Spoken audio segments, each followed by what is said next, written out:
نعمل ايه لو جالنا خبر باختطاف حد من قرايبنا مثلا او اصحابنا او اخواتنا؟ او ايه الاجراء القانوني اللي احنا نعمله في حالة اختطاف اي حد او في حالة ان احنا سمعنا ان في واحد مخطوف؟ حضرتك اول حاجة هتبدأ تعملها اول ما يتخطف حد، او اول ما يعني تيجي قوات امن تخطف حد من البيت او من الشارع او حالات الاختفاء القسري اللي بنشوفها، اول حاجة حضرتك هتعملها هتطلب 124. ده رقم مكتب تلغرافات النائب العام. هتطلبه من اي تليفون ارضي او اي تليفون سنترال في الشارع يعني. حضرتك هتقدم بلاغ للنائب العام يفيد حالة الاختطاف دي. لازم ومهم جدا وضروري جدا الاجراء ده، مهم جدا لاننا بنثبت وبنوثق حالة الاختطاف دي. بنقول ان هو يعني اختطف قسريا، والاختطاف القسري ده منهي عنه في الاعراف الدولية ومنهي عنه في القانون والدستور. عشان كده لازم ناخد الخطوة دي.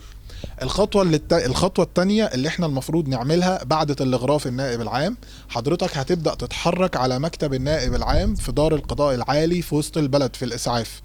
هتقدم بلاغ مكتوب يفيد فيه، تكتب البلاغ إلى السيد المستشار معالي النائب العام، تحية طيبة وبعد مقدمه لسيادتكم. هتقول اسم اللي مقدم البلاغ جنب المقدمه لسيادتكم دي. هتكتب ان انا بقدم بلاغ ليك يفيد باختطاف فلان الفلاني في اليوم الفلاني بالتاريخ الفلاني، وتحكي الواقعة اللي حصلت بالظبط معاك وعن طريقة اختطافه ومكان اختطافه واختطف فين ومكان اختطافه فين. حضرتك بعد ما تكتب البلاغ ده هتكتب تحت خالص هتكتب تحت خالص في آخر البلاغ: وتفضلوا بقبول فائق الاحترام. وهتكتب مقدمه لسيادتكم وهتكتب اسم حضرتك من تحت. بعد ما تكتب البلاغ حضرتك هتصور البلاغ ده نسخة، وهتقدم البلاغ اللي احنا كتبناه مع صورة بطاقة لحضرتك، وهتقدمه لمكتب النائب العام. بعد ما تقدمه هتاخد رقم، تخلي الرقم ده معاك وتديه للمحامي اللي بيتابع القضية.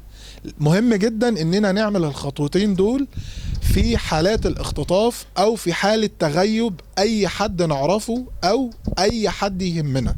مهم جدا ان احنا نعمل الخطوتين دول علشان نثبت حالة الاختطاف القسري.